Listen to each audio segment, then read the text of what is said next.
YouTuber నా అన్వేషణ వివాదాస్పద వ్యాఖ్యలు చేశారని చెప్పేసి దానికి సంబంధించి పంజాగుట్ట పోలీస్ స్టేషన్లో అతనిపై అయితే కేసు నమోదు చేయడం జరిగింది. మరి ఈ కేసుకు సంబంధించి మనతో పాటు మాట్లాడడానికి సిఏ రామకృష్ణ ఉన్నారు. ఎలాంటి సెక్షన్లు పెట్టారు, అసలు కేసు ఏమని నమోదు చేశారో తెలుసుకునే ప్రయత్నం చేద్దాం. సార్ చెప్పండి, ముఖ్యంగా ఈ యూట్యూబర్ నా అన్వేషణ వివాదాస్పద వ్యాఖ్యలు చేశాడంటూ కూడా కేసు పెట్టడం జరిగింది. ఈ కేసుకు సంబంధించి డీటెయిల్స్ ఏమున్నాయి? గత నెల 29వ తారీఖు రోజు నాడు కరాటే కళ్యాణ్ అని చెప్పేసి ఒక మహిళ కంప్లైంట్ ఇవ్వడం జరిగింది. నా అన్వేషణ అనే యూట్యూబ్ ఛానల్ నడిపించేటువంటి వ్యక్తి హిందూ మతాన్ని కించపరిచే విధంగా, హిందూ మతానికి సంబంధించిన దేవతలను కించపరిచే విధంగా మాట్లాడారని, అదేవిధంగా సినీ నటుడు శివాజీ మీద కూడా అతన్ని బెదిరిస్తూ చంపాలని చెప్పేసి అతన్ని వ్యాఖ్యానించడం చెప్పి కంప్లైంట్ ఇవ్వడం జరిగింది. దాన్ని బేస్ చేసుకొని మేము ఎఫ్ఐఆర్ రిజిస్టర్ చేసాము. బిఎన్ఎస్ సెక్షన్స్లో 351 Clause 2 criminal intimidation, outraging of modesty of women. తర్వాత 299 బిఎన్ఎస్ దీంట్లో రిలీజియస్ ఫీలింగ్స్ని ఇది చేశారని చెప్పేసి, భంగపరిచారని చెప్పేసి పాయింట్ ఆఫ్ వ్యూ చేసాం. దీంతోపాటు ఇది ఇన్స్టాగ్రామ్ సోషల్ మీడియా ప్లాట్ఫామ్లో వ్యాఖ్యలు చేశారు కాబట్టి ఐటీ యాక్ట్ కూడా దీంట్లో ఇది చేయడం జరిగింది. అంటే ఐటీ యాక్ట్ ప్రకారం మీరు సెక్షన్ కూడా నమోదు చేయడం జరిగింది. మరి ఈ సెక్షన్ ప్రకారము ఎలాంటి శిక్షలు అతనికి సంబంధించి ఉంటాయి? మీరు ఏవైతే సెక్షన్లు నమోదు చేశారో వాటికి సంబంధించి ఏ విధమైన దర్యాప్తు చేయనున్నారు సార్? ఈవెన్ దర్యాప్తు భాగంగా ఇప్పుడు అది సోషల్ మీడియా ప్లాట్ఫామ్లో జరిగింది. మోరోవర్ జ్యురిడిక్షనల్ పాయింట్ ఆఫ్ వ్యూలో ఇష్యూ కూడా మేము దీంట్లో లీగల్ ఒపీనియన్ తీసుకోవాల్సి ఉంటుంది. ఇన్స్టాగ్రామ్లో జరిగింది కాబట్టి Instagram and as well as ఫేస్బుక్లో కూడా ఇది పోస్ట్ చేశారు. ఇద్దరికి కూడా సర్వీస్ ప్రొవైడర్స్కి మేము లెటర్స్ పెట్టాం. దాని మీద ఇన్ఫర్మేషన్ కలెక్ట్ చేసిన తర్వాత ఫర్దర్ ప్రొసీడ్ అవుతాం. అచ్చా, ఇన్స్టాగ్రామ్కి సంబంధించి కావచ్చు, యూట్యూబ్ ఛానల్కి సంబంధించి కావచ్చు, మీరు లేఖ రాయడం జరిగింది. అంటే ఎప్పుడు రాశారు సార్? దానికి సంబంధించి అప్డేట్ ఏ విధంగా ఉంది? ఇంతవరకు అప్డేట్ ఏం రాలేదు. మేము వెరీ నెక్స్ట్ డే లెటర్ రాయడం జరిగింది. ఓకే సార్, ఇప్పటివరకు కూడా పంజాగుట్ట పిఎస్ పరిధిలోనే ఇప్పుడు కేసు నమోదైంది. కొన్ని ప్రాంతాల్లో కూడా, అంటే కొన్ని పిఎస్లో కూడా నమోదు చేయడం జరిగింది. ముఖ్యంగా యూట్యూబ్కి సంబంధించి ఇతను హిందూ మతానికి సంబంధించి కావచ్చు, హిందూ దేవతలకు సంబంధించి కావచ్చు, వివాదాస్పద వ్యాఖ్యలు చేశాడని చెప్పేసి రావడం జరిగింది. ఈమె ఒక్కతే కేసు పెట్టారు, ఇంకా ఏమైనా కేసులు రావడం జరిగింది? దానిపైన ఏం మాట్లాడారు? పంజాగుట్ట పోలీస్ స్టేషన్ వరకు అయితే ఒక కంప్లైంట్ ఇచ్చింది. బట్ ఇది సోషల్ మీడియా ప్లాట్ఫామ్ ఇన్స్టాగ్రామ్లో జరిగింది కాబట్టి, ఆమె ఇక్కడ ఉండే రెసిడెంట్ కాబట్టి ఆమె ఇచ్చిన కంప్లైంట్ మేము తీసుకొని ఎఫ్ఐఆర్ చేయడం జరిగింది. మిగిలిన పోలీస్ స్టేషన్లో ఆమె వేరే వాళ్ళు కంప్లైంట్ ఇచ్చారా లేదా ఇదే వ్యక్తి కంప్లైంట్ ఇచ్చిందనే విషయం మేము ఇంకా తెలుసుకోలేదు.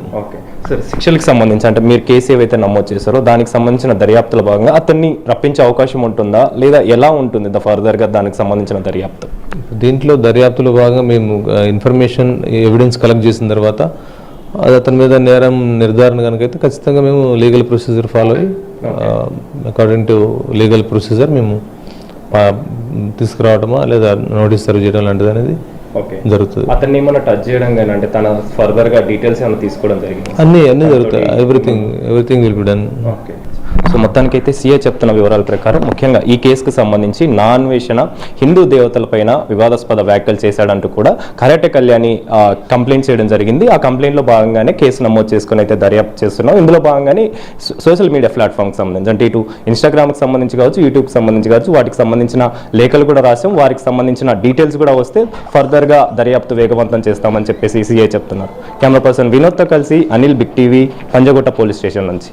హిందూ దేవతల్ని కించపరుస్తూ వివాదాస్పద వ్యాఖ్యలు చేశాడు నా అన్వేషణ అనే వ్యక్తి, యూట్యూబర్. అయితే ఈ యూట్యూబర్కి సంబంధించి తన యూట్యూబ్ ఛానల్లోనే ఈ విధంగా హిందూ దేవతలపైన వివాదాస్పద వ్యాఖ్యలు చేయడంతో ఇందులో భాగంగానే అతనికి సంబంధించి అతనిపైన అయితే కరాటే కళ్యాణి కూడా కేసు నమోదు చేయడం జరిగింది, కేసు పెట్టడం జరిగింది. పెట్టిన తర్వాత పంజాగుట్ట పోలీస్ స్టేషన్లో ఇప్పుడు ఎఫ్ఐఆర్ కూడా నమోదైంది. మరి ఈ కేసుకు సంబంధించి అదేవిధంగా ఈ కేసులో భాగంగా మనతో పాటు మాట్లాడడానికి అడ్వకేట్, హైకోర్టు అడ్వకేట్ కృష్ణకాంత్ ఉన్నారు. ఈయన ఏపీ బీజేపీ అధికార ప్రతినిధిగా కూడా ఉన్నారు. మరి వారితో మాట్లాడదాం. మరి ఈ కేసుకు సంబంధించి అదేవిధంగా సెక్షన్లకు సంబంధించి కూడా డీటెయిల్స్ తెలుసుకుందాం. సార్ చెప్పండి, ముఖ్యంగా అంటే ఈ కేసుకు సంబంధించి అన్వేష్ అనే వ్యక్తి హిందూ దేవతలపైన వివాదాస్పద వ్యాఖ్యలు చేశాడు. దీనిపైన ఈ కేసుకు సంబంధించి సెక్షన్లకు సంబంధించి ఏం మాట్లాడతారు? అనిల్ గారు, ఇవాళ రోజు మనం చూసుకుంటే ఈ నా అన్వేషణ అనే ఛానల్ ద్వారా ఈ అన్వేషణ అనే వ్యక్తి ఏ విధంగా మన హిందూ దేవతల్ని కించపరుస్తూ పిచ్చి పిచ్చి మాటలు మాట్లాడాడు. దాని పరంగానే ప్రతి హిందూ ఇవాళ రోజు రక్తం మరిగి దాని ప్రకారంగా మొన్నటి నుంచి గత 3 రోజుల నుంచి మేము పోరాటం చేస్తూ మీరు కూడా చూసారు అన్ని ఛానల్స్లో మీ టీవీ డిబేట్లో కూడా రకరకాల ఛానల్స్లో డిబేట్స్లోకి వచ్చాము. నేను కానీ కరాటే కళ్యాణి గారు కానీ మేమందరం హిందుత్వవాదులం అందరం మా వంతు మేము కృషి చేస్తూ లాస్ట్కి మొన్న కరాటే కళ్యాణి గారు వాళ్ళ ఒక బృందం అందరూ కలిసి ఇది పంజాగుట్ట పోలీస్ స్టేషన్లో కంప్లైంట్ ఇవ్వడం జరిగింది. అట్లానే గుంటూరు అండ్ ఇతరత్ర ఆంధ్రప్రదేశ్లో ఇంకా మిగతా 2 తెలుగు రాష్ట్రాల్లో ఒక విధంగా చెప్పాలంటే ఆంధ్రప్రదేశ్లోను గుంటూరులో ముఖ్యంగా అండ్ విశాఖపట్నంలో అట్ ద సేమ్ టైం తెలంగాణలో కూడా కొన్ని ప్రాంతాల్లో అన్నింటిలోనూ మేము సైమల్టేనియస్గా అన్ని చోట్ల ఇది కంప్లైంట్స్ ఇప్పించడం జరిగింది. సో దాని ప్రకారంగానే అనుగుణంగానే ఇవాళ రోజు పంజాగుట్ట పోలీస్ వారు ముఖ్యంగా పంజాగుట్ట పోలీస్ స్టేషన్ వారికి థ్యాంక్స్ చెప్పాలి. వాళ్ళు ఇమీడియట్గా కంప్లైంట్ని తీసుకొని కాగ్నిజెన్స్ కింద తీసుకొని ఇమీడియట్గా దాని పరంగా వాళ్ళు ఇన్వెస్టిగేషన్ కూడా స్టార్ట్ చేశారు. ఇవాళ రోజు ఇన్స్టాగ్రామ్ వాళ్ళకు కూడా వాళ్ళు లెటర్స్ రాయడం జరిగింది. అన్వేష్ యొక్క ఐడి గురించి వాటి గురించి వాళ్ళ యొక్క ప్రాథమిక దర్యాప్తు మొదలుపెట్టారు. ఇది ఒక తొలి అడుగుగానే మేము చాలా ఆనందపడుతున్నాం. ముఖ్యంగా ఈ కేసు యొక్క సెక్షన్స్ గురించి ఒకసారి మాట్లాడాలంటే అనిల్ గారు, first and foremost thing section 352 of BNS అదేంటంటే ఇంటర్నేషనల్ ఇన్సల్ట్, అంటే ఒక ఇంటర్నేషనల్ వేరే ఫారిన్ కంట్రీలో ఉంటూ వేరే ఒక దేశం మీద ఇన్సల్ట్ పరంగా మాట్లాడే ఒక సెక్షన్ 352 ఆఫ్ బిఎన్ఎస్ అనేది స్పెషల్గా ఇది భారతీయ న్యాయ సంహిత వచ్చిన తర్వాత పెట్టడం జరిగింది. ఇది ఒక స్పెషల్ సెక్షన్. సో ఇది సెక్షన్ 352 పెట్టారు ఇందులో. At the same time section 79 of BNS అంటే దీని పరంగా కూడా అతను ఇట్లానే ఒక సోషల్ మీడియా ప్లాట్ఫామ్స్ కానీ రకరకాల వేరే మీడియా ప్లాట్ఫామ్స్ నుంచి అసభ్యకరమైన మాటలు మాట్లాడితే సో భారతీయ న్యాయ సంహిత ప్రకారం ఈ యొక్క సెక్షన్ కూడా వర్తిస్తుంది. సో అది కూడా పెట్టారు ఇవాళ రోజు. నెక్స్ట్ ఇంకా 299 ముఖ్యంగా దేవీ దేవతల మీద మతపరమైన విధంగా చెడు వ్యాఖ్యలు చేస్తే స్పెషల్గా సెక్షన్ 299 ఆఫ్ భారతీయ న్యాయ సంహిత పెడతాం జరుగుతుంది. సో ఆ విధంగా 299 కూడా పెడతాం జరిగింది. అట్ ద సేమ్ టైం ఇందులో మనం ఐటీ యాక్ట్, ఇప్పుడు ఇన్ఫర్మేషన్ టెక్నాలజీ యాక్ట్ 2000 కూడా ఇక్కడ దీనికి వర్తిస్తుంది. ఎందుకంటే ఎంత సోషల్ మీడియా ఛానల్ అవుతుంది, సోషల్ మీడియా ద్వారానే ఇవన్నీ అవుతున్నాయి కాబట్టి.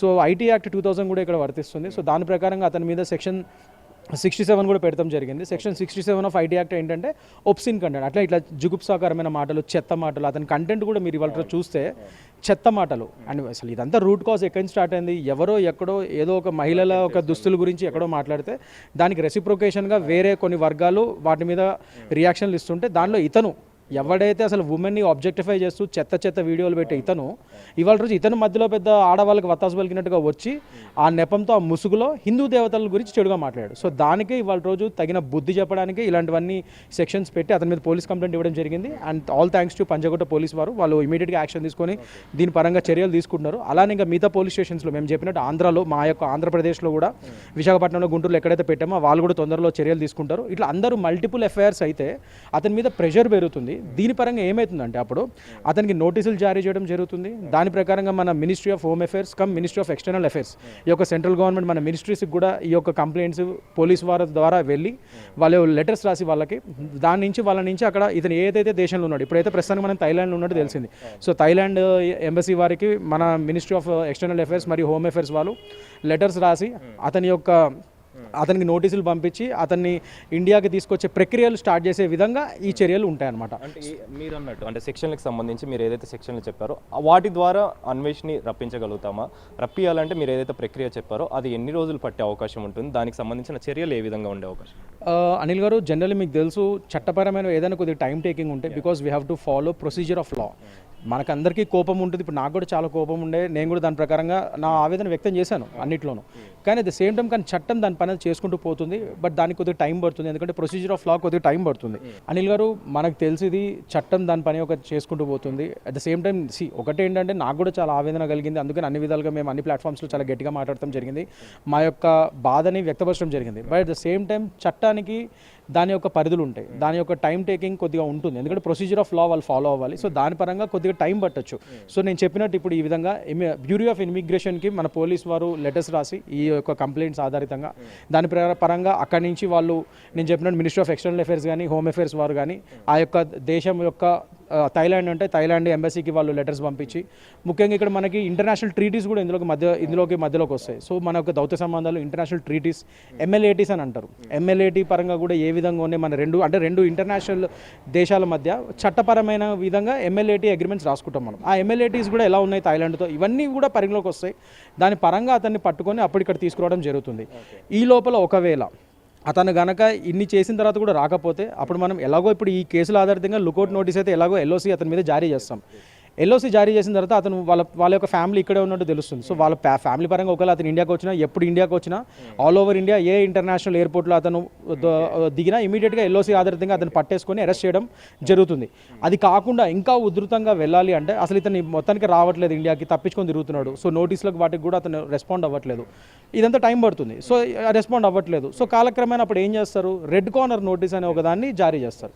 రెడ్ కార్నర్ నోటీస్ అంటే ఏంటంటే మన దేశం ఇంటర్పోల్ ఏదైతే యూరోపియన్ సంస్థలు ఐరోపా దేశాలతో ఉన్న ఇన్వెస్టిగేషన్ ఏజెన్సీస్ ఉంటాయో ఇంటర్పోల్, వాళ్ళ యొక్క హెల్ప్ తీసుకొని ఇంటర్పోల్ ద్వారా ఈ రెడ్ కార్నర్ నోటీస్ని జారీ చేసి, సో అతను ఇక్కడ not only European countries, any other south Asian countries అని ఎక్కడున్నా కూడా ఆ రెడ్ కార్నర్ నోటీస్ ద్వారా అతన్ని వెతికి పట్టుకొని దేశాన్ని నుంచి అక్కడి నుంచి తీసుకొని ఇక్కడ తీసుకొచ్చే విధంగా ప్రక్రియలు ఉంటాయి. కానీ ఇదంతా కొద్దిగా టైం పడుతుంది. సో నేనేమంటున్నాను అంటే అనిల్ గారు, మీ ఛానల్ ద్వారా మళ్ళీ ఇంకొకసారి విజ్ఞప్తి చేస్తున్నా, చట్టం దాని పని చేసుకుంటూ పోతుంది. కొద్దిగా time taking procedure of law మనం ఫాలో అవ్వాలి, అందరము న్యాయపరంగా వెళ్ళాలి కాబట్టి కొద్దిగా టైం పడుతుంది. ఈ లోపల మీరందరూ దయచేసి మీ యొక్క యూట్యూబ్ ప్రైవేట్ అకౌంట్స్ నుంచి అతని యొక్క యూట్యూబ్ ఛానల్ మీద మీరందరూ రిపోర్ట్ చేయండి. అన్సబ్స్క్రైబ్ ఎలా చేస్తారు, సబ్స్క్రిప్షన్ లేని వాళ్ళు కూడా రిపోర్ట్ చేయొచ్చు దానిలో.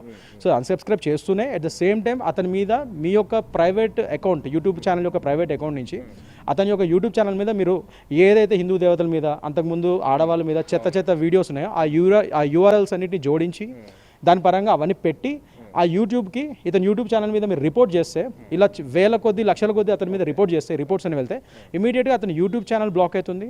అప్పుడు ఏదైతే చూసి అతను ఎగురుతున్నాడు ఆ ఛానల్ని, అది బ్లాక్ అయితే అప్పుడు అతనికి బుద్ధి వస్తుంది. అట్ ద సేమ్ టైం నేను ఇవాళ రోజు పోలీస్ వారిని కూడా, పంజాగుట్ట పోలీస్ వారిని కూడా ఎట్లాగో ఐటీ సెక్షన్ 67 పెట్టారు. దాంతోపాటు ఇంకో ప్రతిపాదన ఏంటంటే ఐటీ సెక్షన్ 69A అని ఉంటుంది. అదే ఇన్ఫర్మేషన్ టెక్నాలజీ యాక్ట్ 2000లో 69A అని ఉంటుంది సెక్షన్.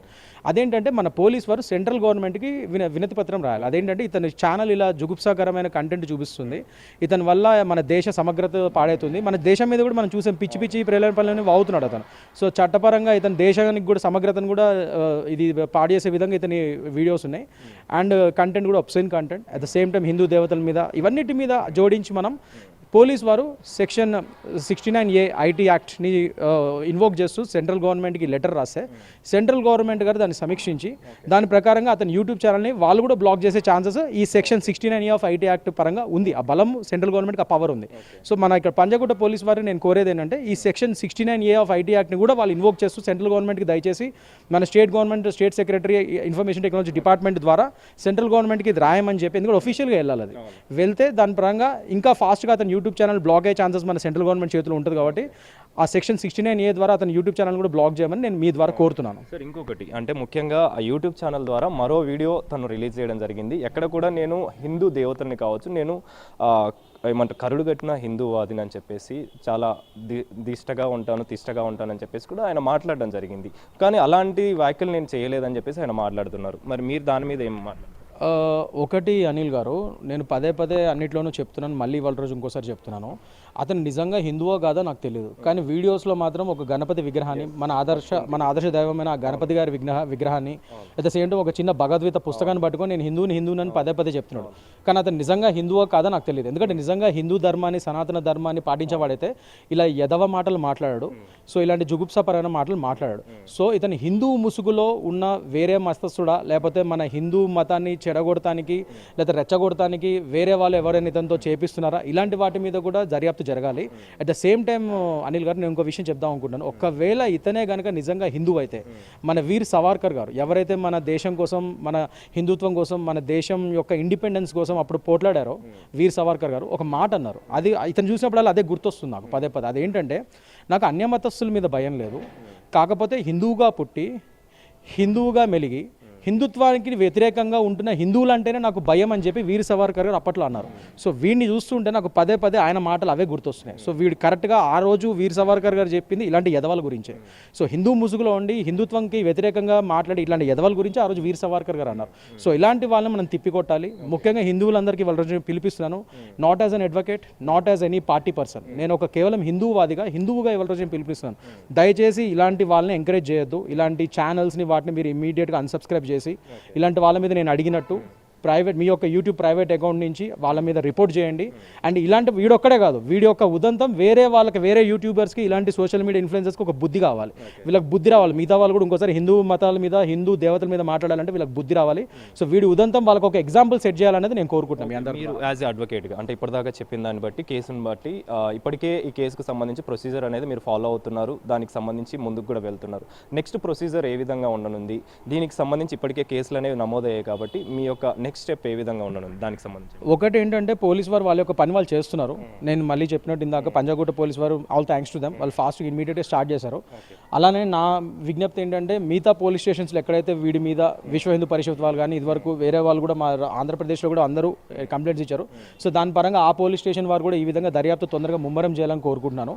సో వాళ్ళ పని వాళ్ళు చేస్తూ ఉంటారు. ఈ లోపల ఆ ఇన్వెస్టిగేషన్ పరంగా మా నుంచి ఎటువంటి హెల్ప్ కావాలన్నా మేము పోలీస్ వారికి అందజేయడానికి రెడీగా ఉన్నాము. అట్ ద సేమ్ టైం నేను చెప్పినట్టు పోలీస్ వారు అందరికీ ఒక రిక్వెస్ట్ ఏంటంటే ఈ IT act, information technology act 2069A section 69A కూడా వీళ్ళు ఇన్వోక్ చేస్తూ గవర్నమెంట్కి, సెంట్రల్ గవర్నమెంట్కి లెటర్స్ రాయండి. సో దాని పరంగా పోలీస్ వారు వాళ్ళ యొక్క స్టేట్ సెక్రటరీ ఒక డిపార్ట్మెంట్తో వాళ్ళు రాయిపిస్తే వాటి ఛానల్ గవర్నమెంటే బ్లాక్ చేసే విధంగా కూడా ఉంటుంది. సో ఆ విధంగా కూడా స్టెప్స్ తీసుకోమని అడుగుతున్నాను.